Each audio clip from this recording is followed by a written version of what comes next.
Boa noite, graças a Deus, igreja.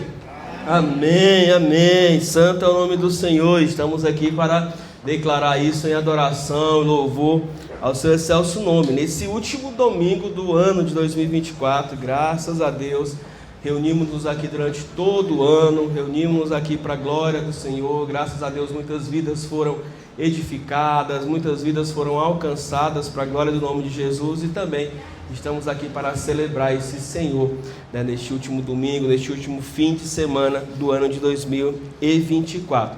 Mas eu quero meditar com vocês sobre testemunho, sobre testemunhar, A palavra de Deus diz no livro de Atos que nós somos chamados para sermos testemunhas aos de perto, no contexto deles ali em Jerusalém, aos de talvez um pouco mais distante na região da Judéia, aos de bem longe na região da Galileia e até os confins da terra, ou seja, até onde o Senhor nos chamar para ir. Somos capacitados pelo Espírito Santo para testemunhar.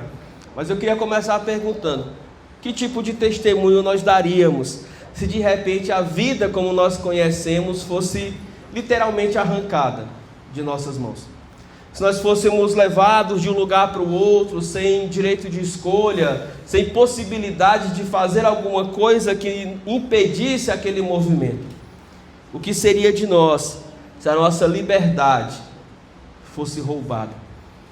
Se de repente a nossa vida livre fosse tomada e fôssemos tornados escravos, sem direito à liberdade, a tão somente servir, a tão somente trabalhar até o final das nossas vidas.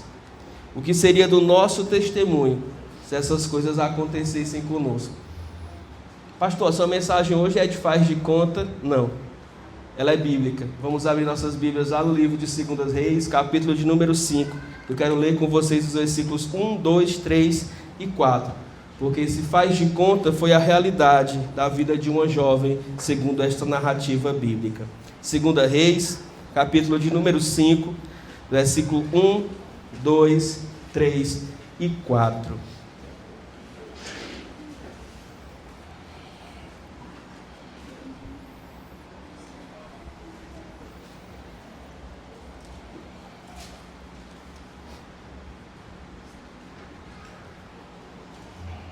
Segunda Reis, capítulo 5, de 1 a 4, vai dizer assim: E Naamã, comandante do exército do rei da Síria, era muito respeitado e honrado pelo seu senhor, pois, por meio dele, o Senhor lhe dera a vitória à Síria. Mas esse grande guerreiro ficou leproso. Ora, as tropas da Síria haviam atacado Israel e levado prisioneira, em algumas versões cativa, uma menina que passou a servir a mulher de Naamã. Um dia, ela disse à sua senhora: se o meu senhor procurasse o profeta que está em Samaria, ele o curaria da lepra. Naamã foi contar ao seu senhor o que a menina de Israel havia dito à esposa dele. Amém? Vamos orar. Senhor nosso Deus, estamos, ó Deus, diante da tua palavra.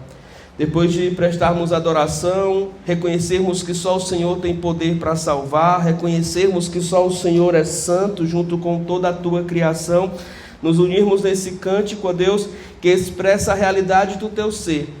Queremos justamente por conta disso pedir, ó Deus, o teu auxílio para compreender tua palavra, que é igualmente santa.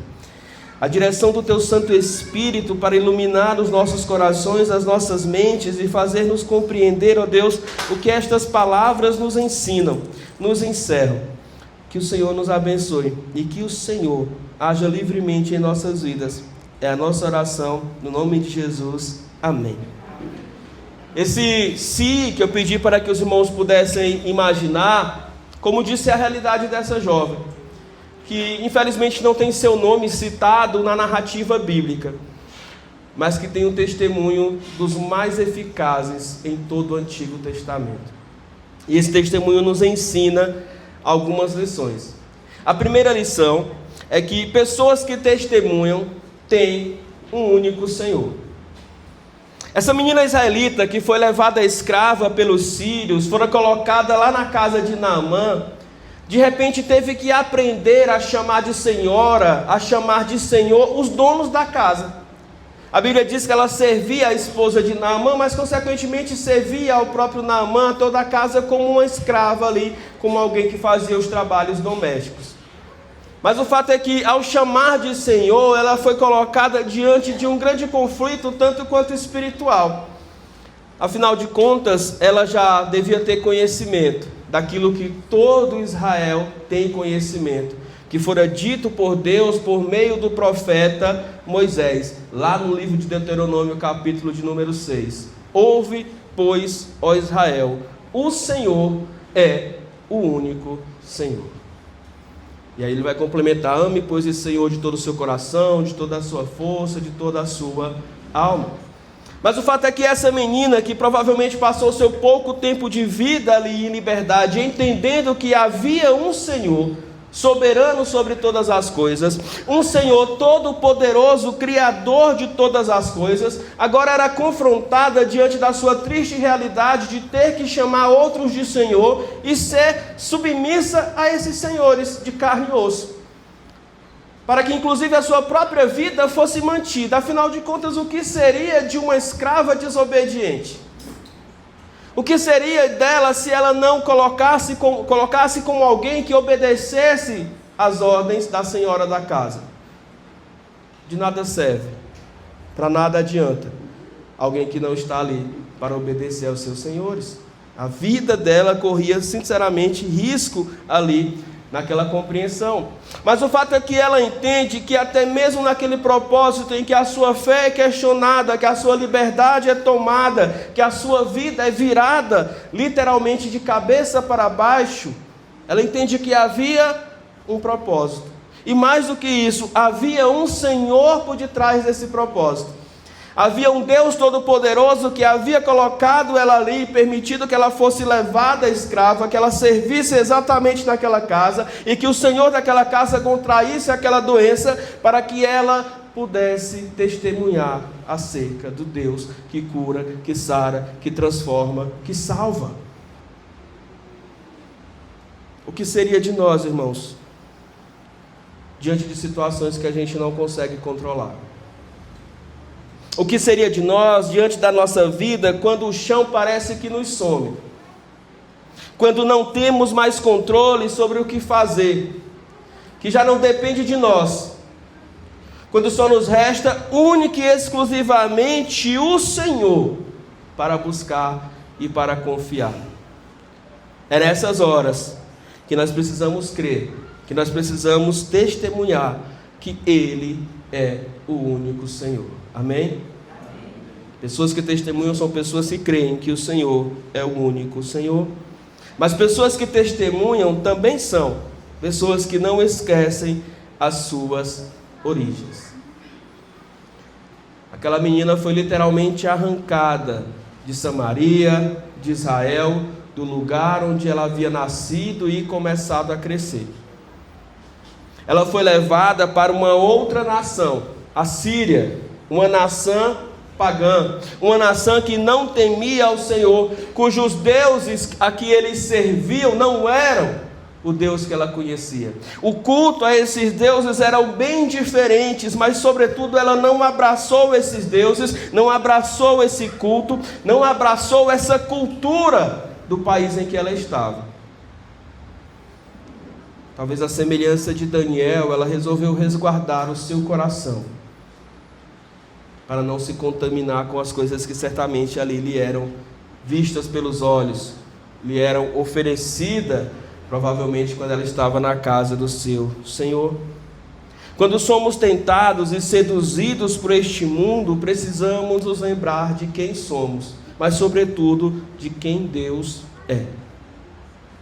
Porque é nos lembrando disso que vamos ter fé para não esquecer as nossas origens.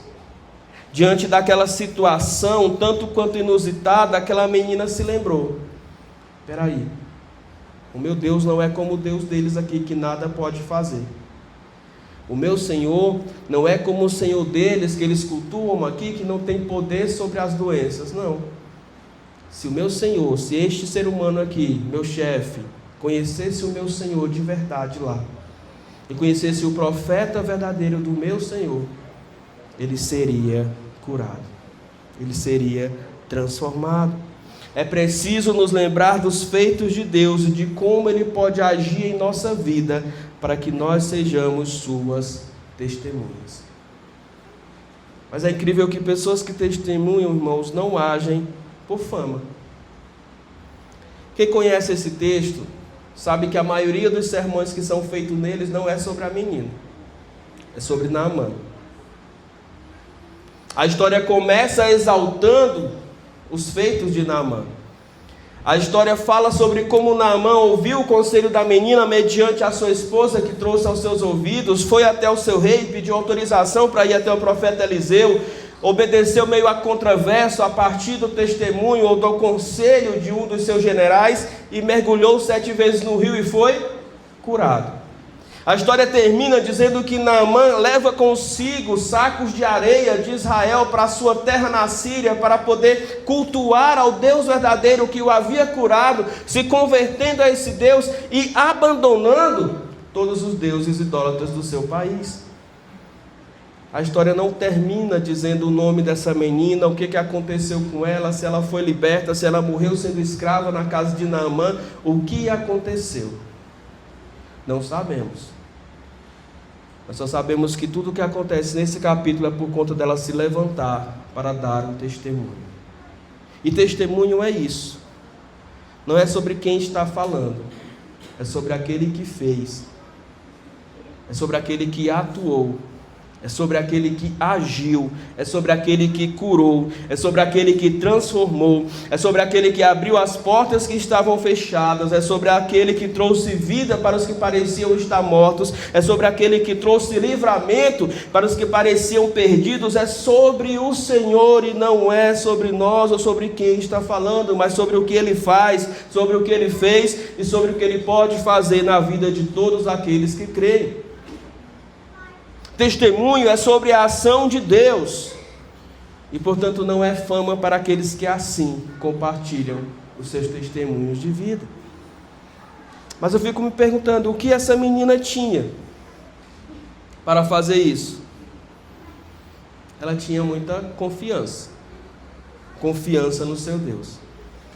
Porque para quem não é contextualizado, a lepra é uma doença de pele sem cura dos tempos antigos. A lepra era uma doença que fazia com que a pessoa perdesse os seus membros, começando pelos membros de cartilagem. Iam se desgastando e ferindo, corroendo como uma ferida, como a gente diz lá na minha região, ferida braba.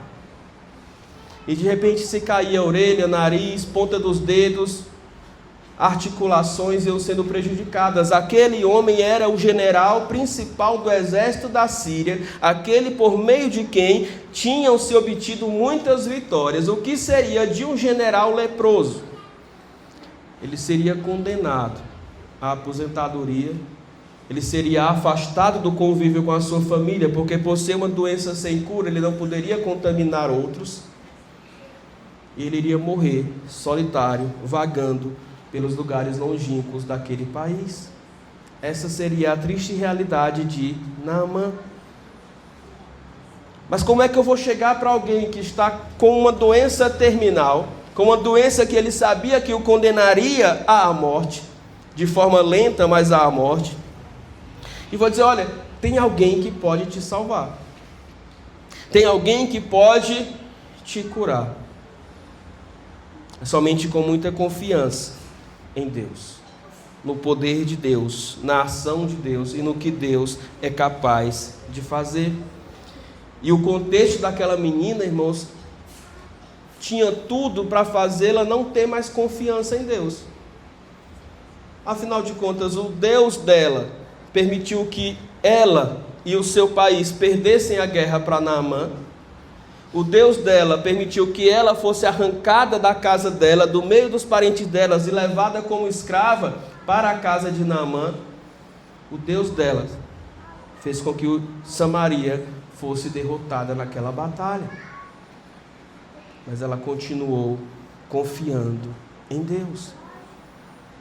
Irmãos, confiar em Deus quando tudo vai bem é conveniência. Sabe? É fácil. é descer uma ladeira de bicicleta em dia de chuva. Você vai tranquilo. Agora, quando as circunstâncias dizem o contrário, quando a situação não é boa e quando eu não vejo ali solução humana, aí sim é uma confiança sobrenatural, ou no Deus sobrenatural. É uma confiança sem tamanho, que não cabe no entendimento nosso, que não cabe diante de análises humanas. Dizer, olha, o percentual aqui para... Não tem percentual. A vida dela simplesmente mudou. Ela perdeu tudo o que tinha, perdeu sua liberdade, Quem cria uma filha para ser escrava? Quem imagina, enquanto criança, adolescente, que o seu sonho era servir Não. Ela tinha planos para a sua vida. Ela tinha projetos para a vida dela, e mesmo como mulher naquele século, impedida de muitas coisas, ela tinha os seus sonhos, que eu tenho certeza não tinham nada a ver quanto estar cozinhando na casa de estranhos, escutando o grito de estranhos, escutando e obedecendo ao mandato de estranhos. Mas mesmo assim ela não culpou Deus, ela não se irou com Deus, ela não se zangou com esse Deus, ela se levantou e ela viu uma situação que só Deus poderia resolver. E disse, olha, se o meu Senhor conhecesse o Senhor de verdade, o meu Deus, ele seria curado, ele seria transformado. Que confiança é essa? Que fé é essa? Precisamos nos lembrar disso. Sempre que estivermos diante de desafios maiores que nós mesmos, precisamos nos lembrar que eles não são maiores do que o Deus que nós cremos, do que os Deus que nós servimos, e é Ele, esse Deus, que nos dá a vitória, se assim for da sua vontade. Pessoas que testemunham, irmãos, são pessoas que agem movidas pela fé, e são capazes então de buscar o sobrenatural da parte de Deus. Mas essa mensagem não é sobre essa menina tão somente, porque o Deus que age no passado está aqui agora, age aqui agora e continua agindo para sempre. Por isso, para continuar essa mensagem e agora com um testemunho dos dias atuais, eu quero convidar a Maraí, o Gleison, para vir até aqui à frente e compartilharem conosco o testemunho de vida deles, que eles separaram para nós nessa noite. Boa noite, meus irmãos, graças a Deus. Essa não é a terceira vez que eu estou chorando. E acredito que não será a última, se eu tiver o prazer e o privilégio de testemunhar o que nós vivemos esses dias. Vocês, é bem visível que eu quebrei o meu braço. Dia 26 de novembro, meio-dia. Foi aquele sufoco. E 3 dias depois, eu fiz a cirurgia que hoje, dia 29, completa 1 mês. E nesse período, meus irmãos, graças a Deus, durante 3 dias, o Senhor abriu portas. O Senhor fez com que eu fui bem atendida, que a cirurgia foi feita rápida, cirurgia sim, entre aspas, né? Foi colocado no lugar e assim. Só que para as circunstâncias da vida, a gente não espera nenhuma notícia ruim. E na segunda-feira, eu fui atendida, como não tinha vaga no hospital, ele pediu para a gente fazer uma escolha, ou ficar lá no hospital em cima de uma maca, ou ir para casa. Nós resolvemos ir para casa, porque nós não ia ficar lá no hospital, eu com o braço quebrado, sem feito cirurgia. Mas ele pediu para a gente retornar na terça. E assim nós fizemos. Retornamos na terça. E aí, conhecido da gente, do Gleison principalmente, e ele falou assim, olha, nós vamos fazer a cirurgia sexta, se nós não fizer na sexta, nós iríamos fazer na segunda. Tudo bem. Só que nós temos que fazer os exames pré-operatórios. Tudo bem. Aí já fui fazendo o eletro, me levar lá para dentro, tirei sangue, vários exames. E ele falou assim, olha, quando for quinta-feira, Gleidson, você me liga para confirmar se vai ser na sexta ou na segunda. E assim fizemos, voltamos para casa, com aquela esperança, recebemos visitas, tudo bem. Quinta-feira à noite, o Gleidson passou a mensagem para o Moisés, que é o coordenador do centro de ortopedia, irmão da irmã Inês, que está aqui. E aí ele confirmou, vocês podem vir, ela vem em jejum completo, sem comer nada, sem tomar nada, que nós vamos fazer. E assim, meus irmãos, nós fizemos, levantamos dia 29, uma sexta-feira, cedo, e fomos. Chegamos lá, entrei na sala, aplicaram o acesso, tudo bem. Só que aí o Moisés falou assim, Maraí, tu vai precisar falar um pouquinho com o médico. Meu, tudo bem.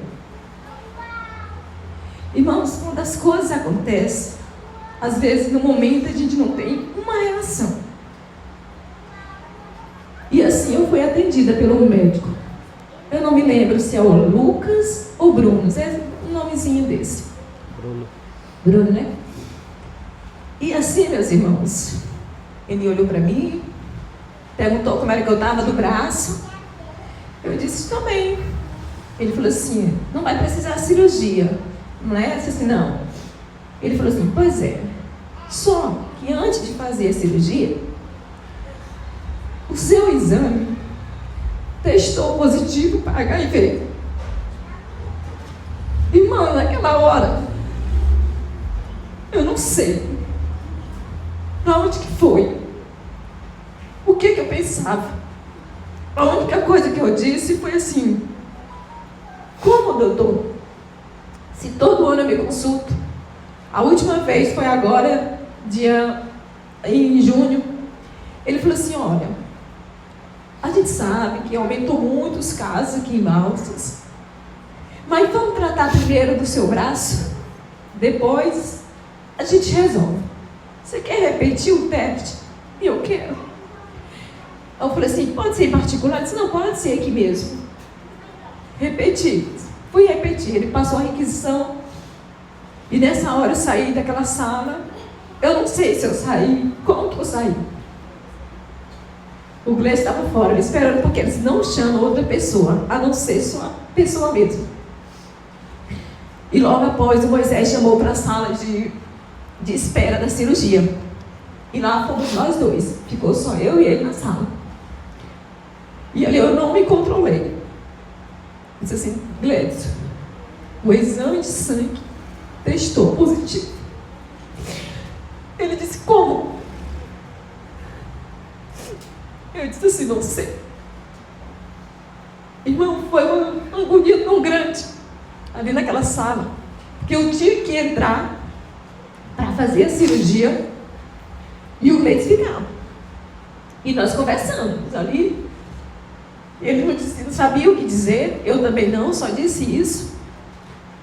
E logo após, o Moisés veio e chegou, vamos, aí já está na hora. E foi para a sala de cirurgia e ele ficou. Cheguei lá, ficaram conversando comigo. O médico perguntou se eu tinha alergia a alguma coisa, eu disse que era questão de pirona. E aí apaguei. Aí quando eu acordei, já foi com o braço engessado, e o enfermeiro Belchior, ali do meu lado, com um formulário, fazendo algumas perguntas, que é de prática, né? E assim foi feito. Algumas perguntas, e disse que depois a Secretaria de Saúde ia entrar em contato comigo. Naquela hora, irmã, eu já estava chorando demais. Eu não sabia mais o que dizer. Fazia pergunta para ele se sabia quanto tempo já estava. Ele disse que não tinha como saber, mas que eu ia fazer o tratamento e que não era para me preocupar. Eu sei que estava rodeado de gente ali. Não dava para eu saber. E as lágrimas desciam. Me tiraram daquela sala, me colocaram em outra sala de espera. E aí veio um médico, perguntou o que é que eu tinha, por que eu estava chorando. E eu só respondi com a cabeça, nada. Voltei para a sala e o Moisés disse assim, olha, Maraí, se der tudo ok, se tu não tiver reação da anestesia, que foi geral, a gente te manda para casa. Tudo bem. E lá fomos para a sala, eu pro quarto, mas o Gleides. Nesse momento, irmão, só eu e ele estava ali sabendo o que estava acontecendo. Minha mãe chegou, outras pessoas estavam lá, mas nós, só nós. 4 da tarde, fomos para casa. E nisso, aquela aflição, aquela agonia, vamos fazer o quê? E aí, passei na casa da minha mãe fez uma comida para eu levar, levei, ficamos lá. Um olhava para o outro, sem dizer muita coisa.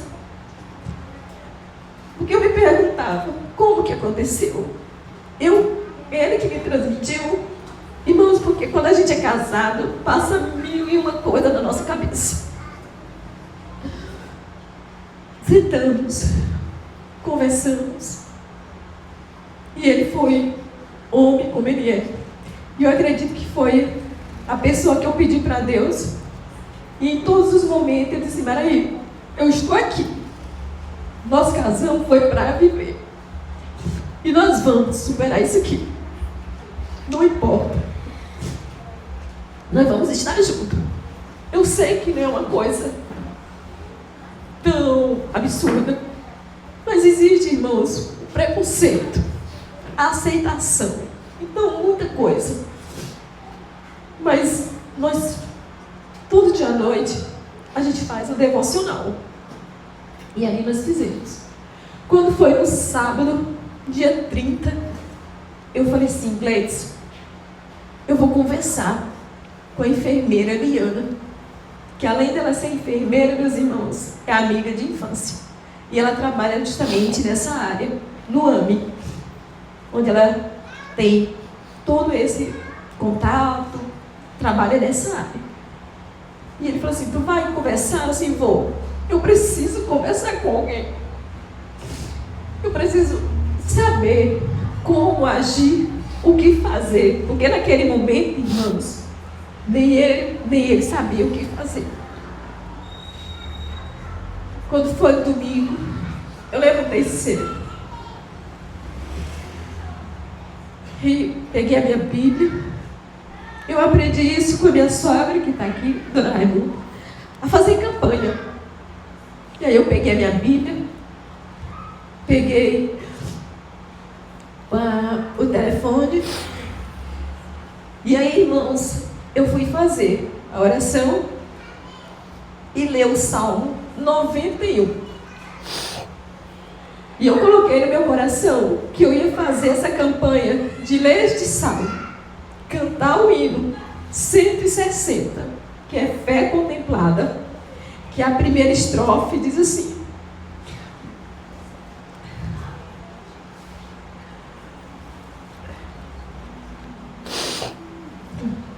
deixa eu ver se eu lembro, não, eu estava aqui lembrando.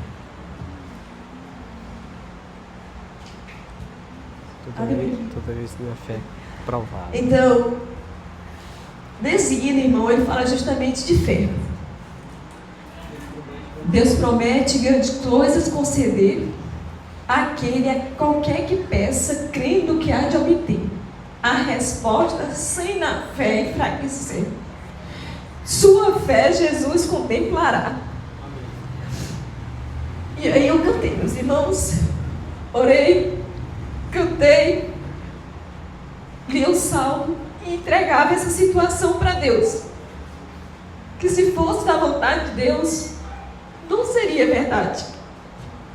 Porque em nenhum momento, meus irmãos, meu coração dizia que aquilo ali era verdade, que aquele resultado realmente era verdade. Quando foi no domingo, de tarde, eu passei a mensagem para a Liana.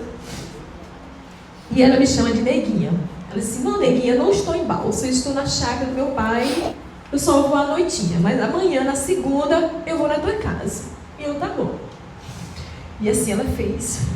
Segunda-feira, ela me pediu a localização e foi. Só que ela pensava, meus irmãos, que era algo relacionado ao braço. Ela chegou me abraçando, cheirando, ela toda assim. Ela assim, e aí, neguinha, o que que é? E eu já estava também desabando. Eu disse, Li, o meu exame testou positivo. Ela ficou sem chão. Ela disse sim. Os olhos encheu de lágrimas. Ela disse, olha, neguinha, eu não sei muito o que te dizer, mas vamos confiar. São coisas que realmente estão acontecendo. A gente conhece da tua índole, conhece teu caráter, nós sabemos a tua situação, mas o tratamento já é bem avançado. Balsas é um dos lugares que realmente tem um grande número, mas eles são acompanhados. Eu sei que você é uma mulher de fé. Você mais o seu esposo são da igreja. Se apeguem com Deus. E nós estamos aqui. Nós temos ética. Lá o pessoal já trabalha com isso. Então você vai ter que aprender a conviver. E eu, naquela minha angústia, meus irmãos, eu perguntei assim, existe alguma possibilidade de dar negativo novamente? Ela disse, não, neguinho, raramente dá. E aí o Deus tinha saído e logo ele chegou.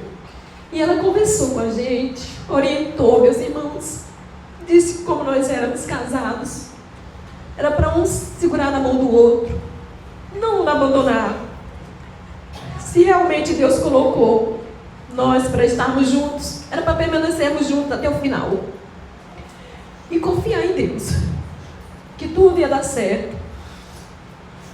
E aí ela falou assim, ó, eu vou ligar, entrar em contato com o pessoal lá do ano, porque o Balsas Urgente, ele vai ter que mandar os seus resultados para nós. Só que eu estou de férias, mas eu vou agilizar para vocês. E eu, tudo bem. E assim ela fez, começou. Ela disse, se precisasse de psicólogo, lá tinha. Eles conversavam, tudo, orientavam. E aí depois que ela saiu, nós ficamos novamente, nós dois. Não contamos para ninguém, meus irmãos. Ninguém da família. Nós precisávamos de uma orientação. De algo que realmente nos mostrasse como era que a gente deveria agir. E foi aí, meus irmãos, que a nossa fé aumentou. Nós continuamos fazendo a nossa devocional, que é esse livro aqui, Manancial, à noite. Todos os dias de manhã eu levantava mais cedo, lia um salmo, meditava, orava e cantava o hino A Fé Contemplada. Acreditando, meus irmãos, que Deus iria operar. Deus ia operar na minha vida. E assim nós fizemos. Na segunda de tarde, ela liga. Neguinha, amanhã, dia 3, na terça, 8 horas, vocês estarão ali no AME. O pessoal já está sabendo, mas quando você chega lá, vai receber vocês. E assim nós fizemos, meus irmãos. Estávamos lá, 8 horas. Era o Édipo, o farmacêutico. Aí ele já foi falando que já estava sabendo da nossa situação, da minha, aliás. E aí nos convidou para ir para outra sala. E assim nós fizemos. E aí novamente ele explicou toda a situação, aquilo que a Liana já tinha me dito. E ela perguntou se já tinha conversado, conversamos. Eu disse, Maraí, nós vamos repetir o teste, justamente porque tem que fazer isso. Eu, tudo bem. E aí tiraram meu sangue aqui do dedo. Meus irmãos, só eu e Deus sabia como era que eu estava ali naquele momento. E aí ele fez. É um teste rápido que eles chamam. Aí ele fez comigo. Aí ele disse, ó, enquanto vai dando 5 minutos aqui, a gente vai fazer o do Gleidson. E o do Gleidson, meus irmãos, foram 4. O da HIV, sífilis, hepatite B e hepatite C, que eles falam que são as doenças oportunas. Eu li ali aqueles minutos passando, e o dele ali, os 4, que são tipo uma placazinha. E eles falaram assim, ó, se der 2 tracinhos, é porque é positivo. E se der só 1, é negativo. E lá o do Gleidson ia só dando negativo. Só negativo. E ele falando, o do Gleidson está dando tudo negativo. E eu respirei ali, fiquei. E ele, vamos esperar os 5 minutos. Aí, meus irmãos, deu 5 minutos no meu resultado. E para a honra e glória de Deus, deu negativo, meus irmãos. Amém.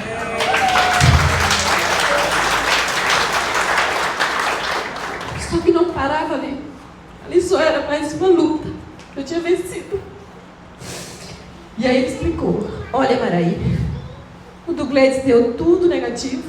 Os 4 que ele fez aqui, o seu também deu negativo. Só nós temos 2 resultados. Um positivo, um negativo. Mas nós vamos até o final para dar um diagnóstico preciso. Amanhã você vem de novo e você vai fazer todos que ele fez. Tudo bem. Saímos um pouco aliviados, meus irmãos, mas ainda com o coração apertado, porque nós tínhamos mais um dia de angústia. Ela, Maraí, deu negativo de novo. Irmãos, cada vez que ela me dizia negativo, meu coração enchia de alegria e eu acreditava mais em Deus, que era Deus que estava operando. Porque era raro dar negativo, muito raro. E a Liana já tinha me dito, neguinha, se prepara. É você aprender a conviver com isso. Saímos novamente. Só que na terça, meus irmãos, voltando, quando o Gleidson fez e eu, nós tínhamos que fazer um aqui no Hiperdia, que era o mais preciso. O resultado não chegou ainda.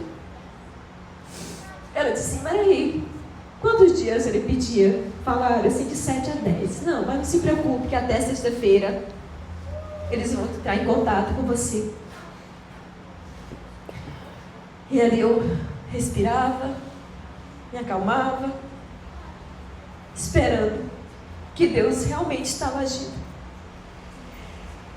E quando foi, irmãos, na quinta-feira, a Mariane passou a mensagem. Maraí, teus exames chegaram. Todos. Comparece amanhã aqui às 8, novamente aqui no AME, para você conversar com a infectologista. Irmão, aquilo me deu uma sensação de insegurança, mas ao mesmo tempo assim, de fé. Assim, meu Deus do céu, que seja feita a tua vontade e não a minha. Mas eu estou confiando.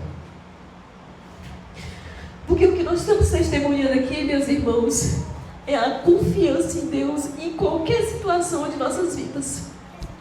A gente não pensa em passar por coisas assim, mas nós temos um Deus que nos sustenta. Amém. Um Deus que está conosco, que segura a nossa mão. E o que prevalece é a vontade dele e não a nossa. Eu tinha a minha vontade, o Gleidson tinha também a dele, mas nós sabíamos que o que ia prevalecer era a dele. E assim seguimos, meus irmãos. sem contar para ninguém ainda. Conversava com a Ariana, cada resultado que eu tinha, eu passava para ela. E ela alegrava junto comigo. Ela chorava junto comigo. Porque nós somos amigas de infância. E fomos, sexta-feira 13. Fomos ali pro ano. Chegamos lá. Nossa irmã Francisca estava lá novamente. O pessoal que estava lá já conhecia a gente. Começou a conversar. Distraiu um pouco. O Édipo estava lá novamente. E falou assim: olha, Maria, já que tu vai ser atendida. E eu, tudo bem. E poucas horas a médica entrou lá. A doutora e falou assim, ela falou assim: ó, vamos lá então. Aí nós seguimos. Atravessamos, irmãos, um corredor mais ou menos desse tamanho aqui, até a sala que ela estava. E aí ela não contou muita conversa, irmãos. Ela disse assim: olha, eu sei que você está ansiosa. Eu vou lhe dar logo o seu resultado. Meus irmãos, e novamente deu ponto negativo. Ela disse assim: olha, não se preocupe. É negativo. Você não testou. Você não sei o que aconteceu. Ela disse assim: meus irmãos, mas eu sabia o que tinha acontecido. Era Deus que tinha agido na minha vida e naquele resultado. Ela disse assim: olha, você ficou gripada? Você estava gripada no dia que você fez? Eu disse: não. Você adoeceu ontem? Antes? Disse: não. Você faz tratamento para alguma coisa? Eu não. A única coisa que eu tenho é endometriose, mas a medicação que eu tomo é creatina, faço exercício físico, tomo amora e essas coisas. Não. Mas não é isso aqui que vai afetar, que afetou. Deve ter sido um cruzamento de vírus. Irmãos, eu sei que teve alguma desculpa que ela teve, que ela também não entendeu. Segundo caso, né? E dali, irmãos, eu desabei. Eu chorei de alegria. Eu chorei de gratidão. Agradeci a meu Deus.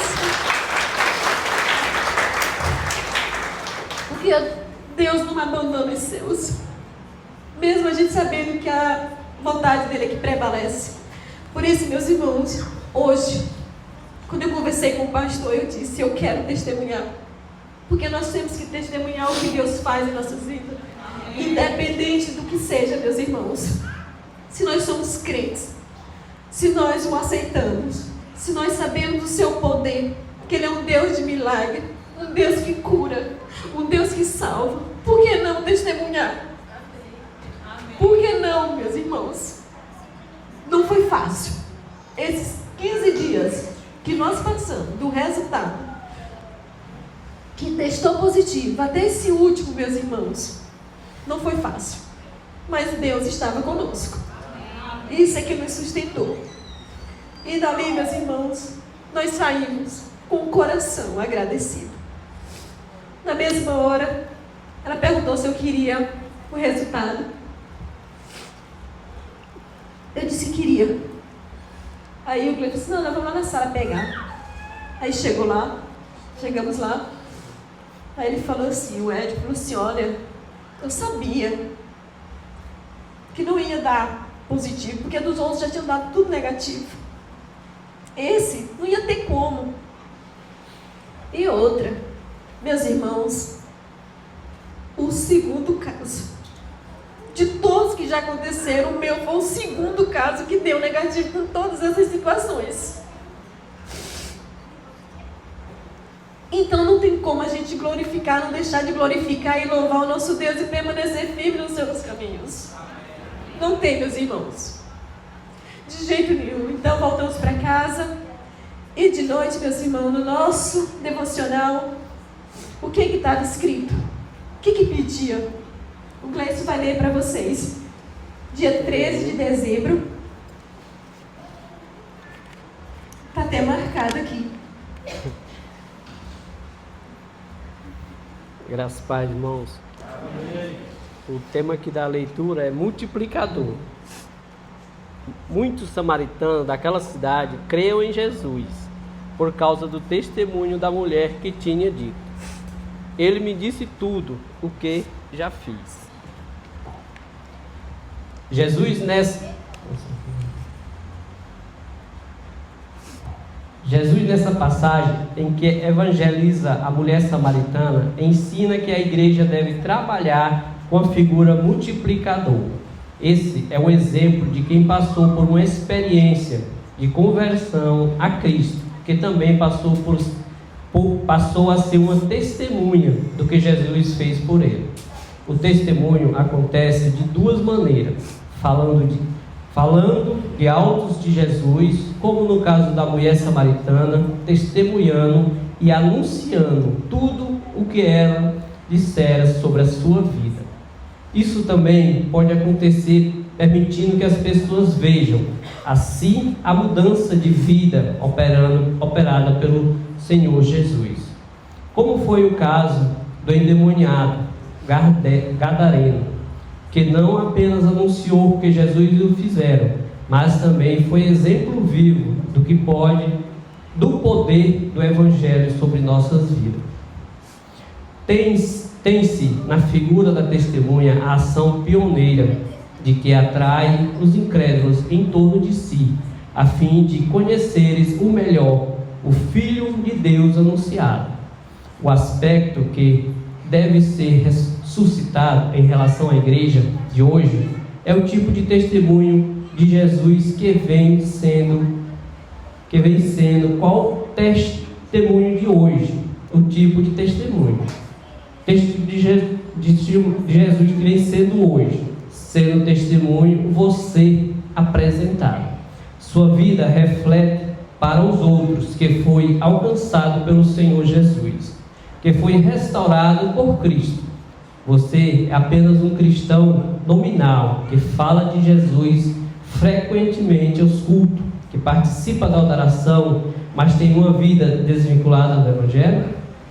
Deveremos trilhar uma vida digna da vocação para o qual fomos chamados. Sejamos testemunhos fiéis de Jesus, anunciemos o que Ele fez por nós, para que os que não o conhecem tenham a oportunidade de ser conduzidos pela fé e pela pregação da palavra de Deus. Amém. Não existe um testemunho, não insiste em não testemunhar Jesus para todos os que ainda não o conhecem. Então, essa foi a leitura, meus irmãos, que nós fizemos na dia 13, na sexta-feira, depois do resultado. Então, não tinha como eu não testemunhar. O que Ele pede? Se nós somos, irmãos, transformados pela palavra de Deus, se nós sabemos o que Deus faz em nossas vidas, nós não podemos hesitar. Nós temos que falar mesmo. Nós temos que pregar desse amor de Deus, do que Ele faz em nossas vidas. Então eu estou aqui como prova viva, eu mais o Gleidson, pelo que nós passamos, e convido você, que você não se envergonhe, que você realmente creia num Deus que tudo pode, num Deus que faz milagre. Amém. Num Deus que nos ama, mesmo sendo imperfeitos, mas Ele está conosco. Quero aqui agradecer cada um de vocês pela atenção, agradecer os meus convidados. Eu convidei minha família toda, teve muitos aqui que vieram, porque, irmão, se eu pudesse, eu falava para muitas e muita gente, porque é isso que nós temos que fazer, que Deus opera em nossas vidas. Então, sou muito grata a Deus pelo esforço que eu tenho, o apoio, por tudo, meus irmãos. E nós vamos continuar firme nesse caminho de servi-lo em espírito e em verdade. Aconteça o que acontecer, venha o que vier, mas nós estaremos com Ele, porque nós sabemos que Ele não vai nos abandonar. Amém? Amém. Para concluir, quero dizer também que foi 15 dias de prova, 15 dias assim, bem complicados em nossas vidas, mas nós tínhamos esperança E no fundo nós sabíamos que Deus ia operar em nossas vidas. Em momento algum nós nos desesperamos, chegamos mais para perto de Deus, e é isso que Deus quer, né? Deus nos prova para que nós possamos chegar mais para seus pés, né? Esse fato aconteceu e faz nós nos refletir a vários fatores em nossas vidas. Como é que nós estamos no meio dos homens? Como é que nós estamos diante de Deus, né? E assim a palavra de Deus tem até um hino que diz: a última palavra não é do advogado, a última palavra não é do médico, a última palavra vem de Deus. Foi o que aconteceu no nosso caso, né? Eu quero dizer até para os irmãos também que nós possamos refletir sobre o que o nosso irmão está passando, como nós conversa, como nós trata, né? Porque tem muita gente passando por problema que às vezes não pode contar, que às vezes é só com ele. E aí é a hora que nós, como os cristãos, tem que ter a inteligência de chegar naquela pessoa, de saber conversar, de não tratar mal, de não até um olhar, gente. Quando a gente está com esses problemas, até um olhar que olha para a gente já é motivo da gente ficar triste, né? Então, que nós possamos ter essa experiência, na verdade, nós possamos ter o amor de Deus em nossos corações.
Sobre ter a certeza da presença e do agir de Deus em todos os momentos da nossa vida. É sobre caminhar com fé com esse Deus. É sobre se relacionar com esse Deus e ter o que contar de testemunho para a glória desse próprio Deus. É o Deus que cura leprosos, é o Deus que muda diagnósticos que pareciam imutáveis, é o Deus que salva vidas, se assim você crê. É o Deus que opera milagres, e o maior milagre é justamente a salvação. Nós vivemos uma época maravilhosa para fazer boas decisões na nossa vida, porque a mudança de ano é um calendário apenas, é um dia, um ano que vai ser renovado. Mas entregar a vida para Deus é uma mudança que vai perpetuar toda a tua eternidade, vai transformar toda a tua realidade, e como eu disse, vai fazer com que você viva a glória de Deus, seja no vale, seja na montanha, seja nos momentos bons ou ruins, o Senhor estará cuidando de ti, o Senhor estará cuidando da tua vida. Se você tem timidez e vergonha para este momento, não tem problema, nós vamos orar este culto, finalizando mesmo, onde você pode falar conosco após as orações silenciosas, porque o nosso desejo não é constranger ninguém, é convidar e ofertar salvação a sua vida por meio da fé em Jesus. Amém? Vamos colocar de pé, vamos orar, finalizando o culto desta noite. Muito obrigado, Deus, pelo teu amor para conosco. Muito obrigado pela tua graça e misericórdia derramada sobre as nossas vidas. Pai, o ar que respiramos, ó Deus, é o Senhor quem nos dá. A vida que temos é o Senhor quem nos dá. A saúde, ó Deus, que temos é dada pelo Senhor, ó Deus. E nós te louvamos por conta disso, Deus. Te adoramos, ó Deus, e reconhecemos o teu maravilhoso agir sobre as nossas vidas. Muito obrigado, Deus. Obrigado, Deus, porque o Senhor, conforme a tua palavra diz, é o mesmo ontem, hoje e o será para sempre. O Senhor que opera milagres, o Senhor que opera sinais